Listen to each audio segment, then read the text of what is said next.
এটা চলছে পবিত্র মাহে রমাদান মাস। এই পবিত্র মাহে রমাদান মাস এর মধ্য থেকে প্রথম দশক চলে গেছে, এখন চলছে দ্বিতীয় দশক। এই দ্বিতীয় দশক হচ্ছে মাগফিরাত। সুতরাং আজকের যে জুম্মা, এটা হচ্ছে মাগফিরাতের শেষ জুম্মা। আমরা মানুষ দেখুন কিরকম ভাবে দুনিয়ার পিছনে, দুনিয়ার বাজারে কিভাবে ছুটে পড়েছি যে আজকে মাগফিরাতের শেষ জুম্মা। এরপরেও আমাদের বিবেকের মধ্যে একটু কি বাধা, একটু কি নাড়া দেয় না যে আজকে মাগফিরাতের শেষ জুম্মা, এই পবিত্র মাহে রমাদান মাসের মাগফিরাতের এই জুম্মাটা আগামী দিনের জন্য আমাদের রিজিক এটা আসতেও পারে, নাও আসতে পারে। কিন্তু এখন পর্যন্ত আজান শোনার পরে কত মানুষ এখন পর্যন্ত সাংসারিক কাজের মধ্যে ব্যস্ত, মাঠে ময়দানে কাজের মধ্যে ব্যস্ত। কিন্তু আসলেই আমরা সারাটি জীবনেই ব্যস্ত থাকি, কিন্তু আল্লাহর ঘরে আসার সময়ও আমরা ব্যস্ত হয়ে পড়ি।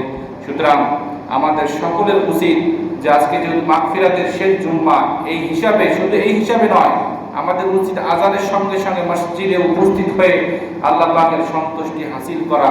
দেখুন আজকে মাগফিরাতের শেষ জুম্মা, এরপরেও আমাদের মসজিদের মধ্যে মুসল্লিদের অভাব দেখা যাচ্ছে। দেখুন দুই কাতার যদি হিসাব করা যায়, দুই কাতার মুসল্লিও পরিপূর্ণ হবে না। সুতরাং এই মানুষগুলো কার পিছনে ছুটেছে? এই মানুষগুলো ছুটেছে দুনিয়ার পিছনে, এই মানুষগুলো ছুটেছে দুনিয়ার বাজারের পিছনে, এই মানুষগুলো ছুটেছে দুনিয়ার সম্পদের পিছনে।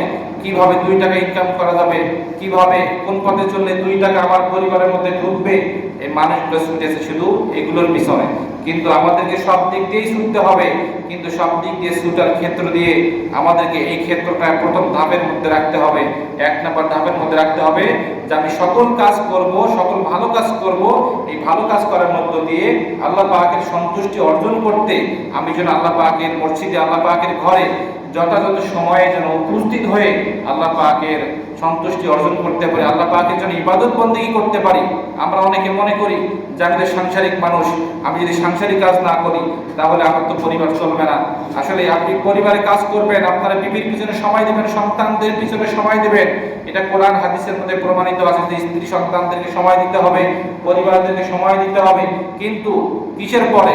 আল্লাহর ইবাদত ঠিক রাখার পরে আমাদেরকে সময় দিতে হবে। কারণ আল্লাহ পাক রব্বুল আলামিন সূরা জারিয়াতের 56 নম্বর আয়াতের মধ্যে ঘোষণা করেন, ওমা খালাকুতুল জিন্না ওয়াল ইনসা ইল্লা লিয়াবুদুন। আল্লাহ পাক রব্বুল আলামিন আমাদেরকে সৃষ্টি করেছেন আল্লাহ পাক রব্বুল আলামিনের দাসত্ব এবং তার হুকুমের দাবিদারি করার জন্য, তার গোলামি করার জন্য, তার ইবাদত করার জন্যই যদি তিনি আমাদেরকে সৃষ্টি করে থাকেন, তাহলে আমরা কেনই বা দুনিয়ার পিছনে ছুটে পড়েছি? দুনিয়ার বাজারের পিছনে কেন আমরা এরকম পাগল হয়ে পড়েছি? বিশ্বনবী সাল্লাল্লাহু আলাইহি ওয়াসাল্লাম বলেন, শেষ জামানায় এমন একটি সময় আমার উম্মতের মাঝে এমন একটি সময় বিরাজ করবে, এমন একটি সময় আসবে, এই সময়ের মধ্যে আগুনের আংরা হাতের তালুর মধ্যে রাখা যেরকম কষ্টকর হয়ে যাবে, মানুষের ঈমান বাঁচানোটা ঠিক তেমন কষ্টকর হয়ে যাবে। আপনি এখন একটা বিষয় লক্ষ্য করেন, মানুষের ঈমানটা কিন্তু এরকম হয়ে গেছে, আগুনের আংরা যেমন হাতের মধ্যে রাখা কষ্টকর হয়ে গেছে, আমাদের ঈমান বাঁচানোটা তেমন কি হয়ে গেছে? কষ্টকর হয়ে গেছে। আল্লাহ পাক আমাদের সকলকে আমাদের ঈমানকে রক্ষা করে সামনের জীবনগুলো সুন্দরভাবে আল্লাহ পাকের দাসত্ব সহ আল্লাহ তাআলার ইবাদত এবং আল্লাহ তাআলার গোলামি করার তৌফিক দান করুন। সকলে পড়ি আমিন। আজকে আমার জুম্মার আলোচ্য বিষয় হচ্ছে রোজা রাখতে হলে আমাদেরকে 6টি আদব দেখতে হবে, 6টি আদব রক্ষা করে আমাদেরকে রোজা রাখতে হবে। এবং ইতিকাফ, যে 20 রমজান থেকে যে ইতিকাফ শুরু হবে, ইতিকাফ ব্যক্তিদের জন্য, অর্থাৎ যে ব্যক্তি ইতিকাফ আদায় করবে, ইতিকাফের মধ্যে অংশগ্রহণ করবে, হাদিসের বর্ণনা এসেছে ওই ব্যক্তির জন্য আল্লাহ পাক রব্বুল আলামিন 5টি পুরস্কার রেখেছেন। জোরে বলেন কয়টি? 5টি পুরস্কার রেখেছেন। এই 5টি পুরস্কারের কথা আমরা একটা একটা করে আলোচনা করব। তার পূর্বে রোজার যে 6টি আদব, এই রোজার 6টি আদব সম্পর্কে আমরা আলোচনা করব। বিশ্বনবী সাল্লাল্লাহু আলাইহি ওয়াসাল্লাম বলেন, যদি কোনো ব্যক্তি এই রোজার 6টি আদব রক্ষা করে, যদি তার জীবনের মধ্যে রোজা রাখতে পারে, 6টি আদব রক্ষা করে যদি কোনো ব্যক্তি রোজা রাখে, তাহলে ওই ব্যক্তির আমলনামার মধ্যে যদি শিরকের গুনাহ না থাকে, যদি শিরকের গুনাহ না থাকে, ওই ব্যক্তির জীবনে উনি যতগুলো গুনাহ করেছে আল্লাহ পাক রব্বুল আলামিন এই 6টি আদব রক্ষা করে রোজা রাখার কারণে ওই ব্যক্তির জীবনের সমস্ত গুনাহ মাফ করে দিবেন। সুবহানাল্লাহ। সুতরাং আমরা সকলে এই 6টি আদব রক্ষা করে রোজা রাখবো। 1 নম্বর আদব হচ্ছে চোখের নজরের হেফাজত করা। বলেন কিসের হেফাজত করা? চোখের নজরের হেফাজত করা। কেননা বিশ্বনবী সাল্লাল্লাহু আলাইহি ওয়াসাল্লাম বলেছেন যে যে মানুষের বিষাক্ত তীর সমূহের মধ্য থেকে একটি তীর হলো মানুষের নজর। এই মানুষের নজর এটা অত্যন্ত বিষ। সুতরাং আমরা যদি রোজা রেখে আমাদের চোখের নজরকে হেফাজত না করি, আমি রোজা রেখেছি, রোজা রেখে আপনি সলাতুল আসরের নামাজ পড়ে আপনি বের হয়ে আপনি বাসায় যাচ্ছেন, রাস্তা দিয়ে কিছু মা বোনেরা আসতেছে, এখন আপনি যদি এই আপনার চোখ দিয়ে যদি মা বোনের দিকে বারবার যদি তাকান, আপনি যদি মনে করেন যে অমুক বোনটা এত সুন্দর, এরকম নিয়তে যদি আপনি যদি তাকান, তাহলে আপনার রোজাটা হতে পারে নাও হতে পারে। কেননা বিশ্বনবী সাল্লাল্লাহু আলাইহি সাল্লাম বলেন যে আপনাকে চোখের নজরে হেফাজত করতে হবে। আপনি যদি আমার মায়ের দিকে আমার বোনের দিকে যদি আপনি এরকম কুদৃষ্টিতে তাকান, যদি আপনি আপনার বোনের দিকে কিংবা আপনি বোন মনে করেন যাই কিছু মনে করে আপনি আপনার সেই মহিলা মা বোনদের দিকে তাকান, তাহলে এই রোজাটা আমাদের সঠিক হবে না। আমাদেরকে রোজা যদি সঠিক যদি করতে চাই, আমাদেরকে চোখের নজরে হেফাজত করতে হবে। আসরে নামাজ পড়ে বাসায় যাচ্ছি, রাস্তা দিয়ে কোনো মা বোনেরা আসতেছে, তাদের দিকে দেখানোর কোনো সুযোগ নাই, আমরা মাথা নিচু করে চলবো। কেননা বিশ্বনবী সাল্লাল্লাহু আলাইহি ওয়াসাল্লাম উনি যখন রাস্তা দিয়ে চলতেন, তিনি রাস্তার ডান দিক দিয়ে চলতেন এবং রাস্তার আদব রক্ষা করে চলতেন। রাস্তার মধ্যে কোনো ময়লা, কোনো কষ্টদায়ক কোনো বস্তু যদি পড়ে থাকতো, তাহলে সেটাকে দূরে সরাই দিতেন এবং মাথা নিচু করে চলতেন। কোনো নারীদের দিকে বিশ্বনবী সাল্লাল্লাহু আলাইহি ওয়াসাল্লাম কখনো তাকাতেন না এবং সাহাবায়ে কেরামদেরকে এটা নিষেধ করেছেন। এবং আমাদেরকেও এই রোজা রেখে চোখের নজরে হেফাজত করার জন্য রাস্তা দিয়ে চলাফেরা অবস্থায় যদি কোনো মা বোনের সঙ্গে দেখা হয়ে যায়, তাহলে আমরা আমাদের চক্ষু কি করব? আমাদের চক্ষুকে আমরা নিচের দিকে রাখবো। বিশ্বনবী সাল্লাল্লাহু আলাইহি ওয়াসাল্লাম আমাদেরকে এই সমস্ত কাজ থেকে দূরে থাকতে বলেছেন। এবং দুই নাম্বার রোজার আদব হচ্ছে জবানকে হেফাজত করা, মুখের জবানকে হেফাজত করা। হযরত আবু হুরায়রা রাদিয়াল্লাহু তাআলা বলেন, বিশ্বনবী সাল্লাল্লাহু আলাইহি ওয়াসাল্লাম বলেছেন, কোন নবী বলেছেন তার 63 বছর জিন্দেগিতে তিনি একটা মিথ্যা কথা বলেন নাই, যার 63 বছর জিন্দেগিতে মানুষের গীবত করেন নাই, যার 63 বছর জিন্দেগিতে মানুষকে শুধু ক্ষমা করে গেছেন, সেই দয়ার নবী মায়ের নবী হযরত আবু হুরায়রা রাদিয়াল্লাহু তাআলা বর্ণনা করা হয়েছে। বিশ্বনবী সাল্লাল্লাহু আলাইহি ওয়াসাল্লাম বলেন, তোমরা রোজা রাখলে, কিন্তু রোজা রাখার পরেও যারা মিথ্যা থেকে দূরে থাকতে পারলো না, রোজা রাখার পরে যারা সমালোচনা থেকে যারা দূরে থাকতে পারলো না, রোজা রাখার পরেও যারা মানুষের গীবত করে, এই ব্যক্তিগুলো রোজা রেখে যে পানাহার বর্জন করলো, তাতে আল্লাহ পাক রব্বুল আলামিন কিছু যায় আসে না। কেননা যারা রোজা রাখে, রোজা রাখার পরে যারা গীবত করে, এতে রোজার জায়গায় থাকে না। কেননা গীবত করা হারাম। রোজা রেখে আপনি যদি গীবত করেন, তাহলে আপনার রোজাটা ভেঙে যাবে। বিশ্বনবী সাল্লাল্লাহু আলাইহি ওয়াসাল্লাম বলেন, বিশ্বনবী সাল্লাল্লাহু আলাইহি ওয়াসাল্লাম বলেন যে এই ঢালকে যেন ভেঙে না, এই ঢাল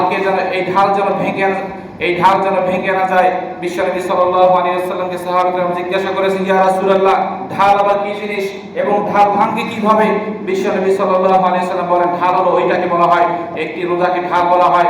বিশ্বনবী সাল্লাল্লাহু আলাইহি ওয়াসাল্লাম বলেন, এই ঢাল যেন কখনো ভেঙে না যায়। সাহাবায়ে কেরাম জানতে চান, ইয়া রাসূলুল্লাহ, এই ঢাল ভেঙে যায় কিভাবে, এটা আমরা জানতে চাই। বিশ্বনবী সাল্লাল্লাহু আলাইহি ওয়াসাল্লাম বলেন, ঢাল ওইরকম ভাবে ভেঙে যায়, যদি কোনো ব্যক্তি রোজা রেখে মানুষের গীবত করে, যদি কোনো ব্যক্তি রোজা রেখে মানুষের গীবত করে, গীবত করার কারণে ঢাল ভেঙে যায়। আর ঢাল ভেঙে যাওয়া মানে রোজা ভেঙে যাওয়া। যদি কোনো ব্যক্তি রোজা রেখে মানুষের সমালোচনা করে, তাহলে ঢাল ভেঙে যায়। আর ঢাল ভেঙে যাওয়া মানে রোজা ভেঙে যাওয়া। যদি কোনো ব্যক্তি রোজা রেখে চোখের নজরে হেফাজত না করে, তাহলে ওই ব্যক্তি রোজা এবং ঢালটা ভেঙে যায়, অর্থাৎ ওই ব্যক্তির রোজাটাও ভেঙে যায়। এজন্য বিশ্বনবী আমাদেরকে চোখের নজরে হেফাজত করতে বলেছেন, জবানে হেফাজত করতে বলেছেন এবং মানুষের সমালোচনা থেকে আমাদের সকলকে দূরে থাকতে বলেছেন। বিশ্বনবী সাল্লাল্লাহু আলাইহি ওয়াসাল্লাম আরো বলেন যে যেখানে মানুষের সমালোচনা হবে, ওই জায়গার মধ্যে থাকা যাবে না। কেননা যেখানে মানুষের সমালোচনা হবে, আল্লাহ আমাদেরকে যে কান দিয়েছেন, দুই চক্ষু দিয়েছেন, বিশ্বনবী বলেন যে চোখের জেনা হলো দেখা, আর কানের জেনা হলো কান দিয়ে, আর কানের গীবত হচ্ছে কান দিয়ে শ্রবণ করা। তাহলে রোজার 3 নাম্বার আদব হচ্ছে, যেখানে মানুষের গীবত করবে, ওই জায়গার মধ্যে অংশগ্রহণ সহ ওই জায়গার মধ্যে না থাকা। সুতরাং দেখুন, আজকে আমরা রোজা রেখে অনেক সময় মানুষের আমরা অনেক রকম সমালোচনা করে থাকি, যে কে রোজা থাকলো না, অমুক পাতার মধ্যে কি করেছে, এখানে কি করেছে, ওখানে কি করেছে, বাজারের মধ্যে কি করেছে। এই কথাটা যদি আপনি একজনের ভুল ত্রুটি অপরের কাছে আপনি বললেই সেটা গীবত হয়ে যাবে। সেটা কি হয়ে যাবে? গীবত হয়ে যাবে। আর গীবতের আশেপাশে যারা থেকে কান দিয়ে ওই কথাগুলো শ্রবণ করবে, কান দিয়ে শ্রবণ করার কারণে ওটা আপনার জন্য কি হয়ে গেল? কানের গীবত হয়ে গেল। সুতরাং যেখানে গীবত হবে, ওই জায়গার মধ্যে না থাকা এবং রোজা রেখে মানুষের গীবত না করা। রোজার 4 নম্বর আদব হচ্ছে বান্দার শরীরের যে সমস্ত অঙ্গ প্রত্যঙ্গগুলো আছে, এই অঙ্গ প্রত্যঙ্গগুলোকে গুনাহ থেকে হেফাজত করা, অর্থাৎ গুনাহ থেকে দূরে রাখা। হেফাজত করা মালিক তো আল্লাহ, গুনাহ থেকে দূরে রাখা। যেমন এই পবিত্র মাহে রমাদান মাসের মধ্যে আমাদের হাতের মধ্যে যাদের অ্যান্ড্রয়েড ফোন আছে, আমরা অনর্থক ডাটা চালু করে যদি ফেসবুকের মধ্যে প্রবেশ করার কারণে অনেক সময় বিভিন্ন অশ্লীল ভিডিও, বিভিন্ন নাচ গান আমাদের চোখের পর্দার সামনে চলে আসে। যদি চলে আসে তাহলে ওটা আপনার কি হয়ে গেল, আপনার জন্য ওটা চোখের চেনা হয়ে গেল, অর্থাৎ আপনার চোখটা হেফাজত হলো না। এই জন্যই তো বিশ্বনবী বলেন যে আমাদের শরীরের অঙ্গ প্রত্যঙ্গগুলো আমরা গুনাহ থেকে দূরে রাখবো। যদি আমরা অনর্থক বিনা কারণে মোবাইলের ডাটা চালু করে আমরা যদি ফেসবুকের মধ্যে প্রবেশ করে বিভিন্ন নারীদের গান, বিভিন্ন অশ্লীল ভিডিও এগুলো আমরা দেখে যদি সময় যেমন পাস করি, তাহলে কি আমাদের রোজা কি সঠিক হবে? সঠিক হবে না। এখন যদি আপনি মনে করেন যে হুজুর আমি তো আসলে সময় কাটে না, এই জন্য একটু মোবাইলের মধ্যে একটু ভিডিও দেখে সময় পার করতেছি, জি না, বিশ্বনবী সাল্লাল্লাহু আলাইহি সাল্লাম আপনাকে সময় পার করার জন্য বিভিন্ন তাসবিহ শিখাইয়েছেন, সাহাবায়ে কেরামদেরকে বিভিন্ন জিকির শিখাইয়েছেন। এগুলো করে আপনি সময় পার করেন, আপনি কোরআন তেলাওয়াত করে সময় পার করেন, প্রতি 5 ওয়াক্ত ফরজ নামাজের পর 4 পৃষ্ঠা করে কোরআন তেলাওয়াত করেন। এই নিয়মে তেলাওয়াত করলে আপনার জন্য 1 খতম কোরআন খতমের সওয়াব লেখা হবে। অর্থাৎ আপনার এই পবিত্র রমাদান মাসের মধ্যে আপনি 1 খতম কোরআন দিতে পারবেন। কিন্তু এগুলো না করে আপনি যদি মোবাইলের মধ্যে মোবাইলের ডাটা চালু করে আপনি যদি সময় অপচয় করেন, তাহলে আপনার রোজা সঠিক হবে না। এই জন্য আমাদের সকলকে আমাদের শরীরের অঙ্গ প্রত্যঙ্গগুলো গুনাহ থেকে দূরে রাখতে হবে এবং গুনাহ করা যাবে না। গুনাহ থেকে আমাদের সকলকে অবশ্যই হেফাজতে থাকার জন্য চেষ্টা করতে হবে। রোজার 5 নাম্বার আদব হচ্ছে হালাল ইফতারি, অর্থাৎ হালাল খাবার দ্বারা ইফতারি করা এবং ইফতারি করার সময় বেশি ইফতারি না করা। কেননা বিশ্বনবী সাল্লাল্লাহু আলাইহি ওয়াসাল্লাম ওনার এমনও দিন গেছে ওনার বিবিরা সহ একটা খেজুর দিয়ে ইফতারি করেছেন, কিন্তু আমাদের ইফতারিগুলোতে কিন্তু এখন খেজুর খুঁজে পাওয়া যায় না। কিন্তু আসলে উত্তম হচ্ছে খেজুর দিয়ে ইফতারি করা, কিন্তু আমাদের ইফতারিগুলোতে কি খুঁজে পাওয়া যায় না? খেজুর খুঁজে পাওয়া যায় না। মনে করে যে একটা খেজুর দিয়ে কেউ ইফতারি করে, যে ভাই খেজুর দিয়ে ইফতারি করে, এটা বিশ্বনবী সাল্লাল্লাহু আলাইহি ওয়াসাল্লামের আদর্শ ছিল এবং ওনার সাহাবায়ে কেরাম সহ ওনার বিবিরা সহ ওনারা খেজুর দিয়ে ইফতারি করতেন। এবং বেশি পরিমাণে ইফতারি না খাওয়া, এমন ব্যক্তি আছে ইফতারি নাই, এত পরিমাণে ইফতারি নাই খাইতে খাইতে গলা পর্যন্ত উঠায় ফেলে, জি না, এরকম পরিমাণে খাওয়া ঠিক না। কেননা কম খাওয়া এটা আল্লাহ রাসূলের সুন্নাত, যে এই পেটকে 3 ভাগ করা, 1 ভাগ খালি, 1 ভাগ পানি, 1 ভাগ খাবারে, 1 ভাগ পানি, 1 ভাগ খালি, 1 ভাগ খাবারে পরিণত করা। কিন্তু আমরা যখন ইফতারি খাইতে বসি অনেকে, এটা আমি এখানকার কথা বলছি না, আমরা অনেকে ইফতারি খাওয়ার সময় এত পরিমাণে ইফতারি খাই যে খাইতে খাইতে দেখবে যে মাগরিবের পরে যে খানা খাবো, মাগরিবের পরে যে ভাত খাবো, এরকম ভাত খাওয়ার রুচিটা আমাদের থাকে না। সুতরাং ইফতারি খাবো হালাল খাবার দ্বারা এবং খেজুর দ্বারা। কি দ্বারা খাবো? খেজুর দ্বারা ইফতারি করব এবং অল্প পরিমাণ খাবার খাবো। কি পরিমাণ খাবার খাবো? অল্প পরিমাণ। বেশি পরিমাণ খাবার খাওয়া এটা ভালো লক্ষণ নয়। বেশি পরিমাণ খাবার খাওয়া এটা আল্লাহ রাসূলের হাদিসের মধ্যে নিষেধাজ্ঞা রয়েছে। এবং রোজার 6 নম্বর আদব হচ্ছে রোজা রেখে শরীরের, যে আমরা যে আজকে রোজা রাখলাম, এটাই মনে করা যে আজকে আমার জীবনে এটা শেষ রোজা এবং আমার জীবনে এটা শেষ ইবাদত। এই ইবাদতের পরে আমি যে আগামীকালকে রোজা রাখতে পারবো এটার কোনো নিশ্চয়তা নাই। সুতরাং এটাই আমার এটা আমার জীবনের শেষ রোজা, শেষ ইবাদত, এইটা মনে করে ইবাদত বন্দেগী করা। রব্বুল আলামিন আমার যদি হায়াত শেষ হয়ে যায়, আপনি আমাকে এই রোজার ওসিলা মাফ করে দেন, এরকম ভাবে আল্লাহ পাকের কাছে বলা। কিন্তু এটা তো আমার মনে হয় এটা আমরা কেউ মনে করি না যে আজকে যে এই রোজাটা আমার জীবনের শেষ রোজা, এটা আমরা অনেকেই মনে করি না। আমরা মনে করি যে আজকে রোজা রাখলাম, আবার আগামীকালকে রোজা রাখবো, আবার পরশুদিন রোজা রাখবো, আজকে একটা ভাঙলাম তাতে কি হয়েছে, এটা আমি পরবর্তীতে এটা আমি কাজে আদায় করবো। কিন্তু বিশ্বনবী সাল্লাল্লাহু আলাইহি ওয়াসাল্লাম বলেছেন আজকে রোজা রেখেছো এটা জীবনের শেষ রোজা মনে করো, যে আজকে রোজা ভাঙার পরে মনে করতেছ যে শাওয়াল মাসের মধ্যে আমি রোজা রাখবো, কিংবা বাকি 11টি মাস আছে, এই 11টি মাসের মধ্যে আমার জন্য রোজা রাখার জন্য সুযোগ আছে। কিন্তু সুযোগ আছে না, ঠিক আছে, কিন্তু আপনার হায়াত কখন ফুরিয়ে যাবে এটা তো আমরা কেউ বলতে পারবো না। যেমন গত কয়েকদিন পূর্বে যে আমরা মুরব্বী বাবাজিকে হারিয়েছি, আমরা কি কেউ কল্পনা করেছি যে আমরা ওনাকে হারিয়ে ফেলবো? কেউ এটা আমরা কল্পনা করি নাই। সুতরাং এটা জীবনের শেষ রোজা। আজকে আমরা যারা এই মাগফিরাতের শেষ জুম্মা, মাগফিরাতের বিদায়ী জুম্মার মধ্যে যে আজকে আমরা রোজা রেখেছি, আজকে আমরা মনে করবো এটা আমার জীবনের শেষ রোজা, আজকে আমরা মনে করবো এটা আমার জীবনের শেষ ইবাদত। রব্বুল আলামিন আপনি আমাকে এই রোজার ওসিলায় আমার জীবনের তামাম জিন্দেগীর সমস্ত গুনাহ মাফ করে দিন, সকলে বলি আমিন। এই হলো রোজার 6টি আদব। এবং ইতিকাফকারীদের জন্য স্পেশাল 5টি পুরস্কার রয়েছে। ইতিকাফ শব্দের অর্থ কি? ইতিকাফ শব্দের অর্থ হলো নিজেকে ঢাকিয়ে রাখা। ইতিকাফ শব্দের অর্থ হলো নিজেকে আটকিয়ে রাখা, নিজেকে দুনিয়ার সমস্ত কাজ, দুনিয়াবি সমস্ত কথাবার্তা থেকে নিজেকে হেফাজত করা। এখন আমরা ইতিকাফ করব কিভাবে? ইতিকাফ মসজিদে আমরা ঢুকবো 20 রমজান অর্থাৎ মঙ্গলবার, যে আগামী যে মঙ্গলবার আসতেছে, এই মঙ্গলবার সূর্য ডুবার সময় অর্থাৎ সূর্য ডুববে, মাগরিবে আজান শুরু হবে, নামাজ পড়বো আমরা, নামাজের পর আর মসজিদ থেকে বের হবো না একদম শাওয়াল মাসের 4টা পর্যন্ত। শাওয়াল মাসের 4টা পর্যন্ত মসজিদের মধ্যেই অবস্থান করতে হবে। বাথরুম, টয়লেট এগুলো মানে বিশেষ প্রয়োজনে বাইরে যাওয়ার কোন হাদিসের মধ্যে অনুমতি আছে। কিন্তু অনেক সময় দেখা যায় এই ইতিকাফ করে মানে ইতিকাফের মধ্যে প্রবেশ করে আমরা অনেক সময় অনর্থক কথাবার্তা বলি। হ্যাঁ, যে দুইজন আমরা থাকি বা অন্য সমাজে অন্য জায়গায় যে 2জন বা 3জন 4জন থাকা হয়, এই 4জন মিলে গল্প করা হয়। কি করা হয়? গল্প করা হয়। এটার নাম কিন্তু ইতিকাফ নয়। ইতিকাফ হচ্ছে আল্লাহ তাআলাকে পাওয়ার জন্য, আল্লাহ তাআলাকে রাজি খুশি করার জন্য, আল্লাহর সন্তুষ্টি অর্জন করার জন্যই তো আমি এখানে ইতিকাফের মধ্যে বসেছি। আমি আল্লাহর জন্য 10টা দিন সময় ব্যয় করব। এটাতে আমার কোনো দুনিয়াবি কোনো কথাবার্তা চলবে না। ইতিকাফ ব্যক্তির জন্য যে 5টি পুরস্কার রয়েছে, 1 নম্বর পুরস্কার হচ্ছে রমাদানের শেষ দশকে মহান আল্লাহ পাক রব্বুল আলামিনকে পাওয়ার জন্য, সন্তুষ্টি আল্লাহ পাকের সন্তুষ্টি হাসিল করার জন্য যারা ইতিকাফ করবে, আল্লাহ পাক রব্বুল আলামিন তাদের কাছ থেকে জাহান্নামকে 3 খন্দক পরিমাণ দূরে সরায় দিবে। বলি আল্লাহু আকবার। 3 খন্দক পরিমাণ। সাহাবায়ে কেরাম জিজ্ঞাসা করলেন, ইয়া রাসূলুল্লাহ, এই 3 খন্দক পরিমাণ কি? এই খন্দকটা কি? বিশ্বনবী সাল্লাল্লাহু আলাইহি ওয়াসাল্লাম বলেন, 3 খন্দক ওইটাকে বলা হয় আসমান থেকে জমিন পর্যন্ত। এই আসমান থেকে জমিন পর্যন্ত যে এরকম ফাঁকা জায়গা আছে, এই ফাঁকা জায়গাটা থেকে আসমান থেকে জমিন পর্যন্ত এটা হলো 1 খন্দক। যেরকম কয় খন্দক? 1 খন্দক। আবার আসমান থেকে জমিন পর্যন্ত যে ফাঁকা জায়গাটা আছে, এটা 2 খন্দক। এইরকম ভাবে 3 খন্দক পরিমাণ যে ব্যক্তি আল্লাহ পাককে পাওয়ার জন্য, আল্লাহ পাকের সন্তুষ্টি হাসিল করার জন্য পবিত্র মাহে রমাদান মাসের শেষ দশকে অর্থাৎ 20 রমাদান থেকে শাওয়াল মাসের 4 দিন পর্যন্ত আল্লাহ পাকের সন্তুষ্টি হাসিল করার জন্য যারা ইতিকাফ করবে, ওই ইতিকাফ ব্যক্তিদের কাছ থেকে কাল কিয়ামতের ময়দানে এরকম 3 খন্দক পরিমাণ জাহান্নামের আগুনকে দূরে সরায় দিবে। বলি আল্লাহু আকবার। তাহলে ইতিকাফ করার দরকার আছে না নাই?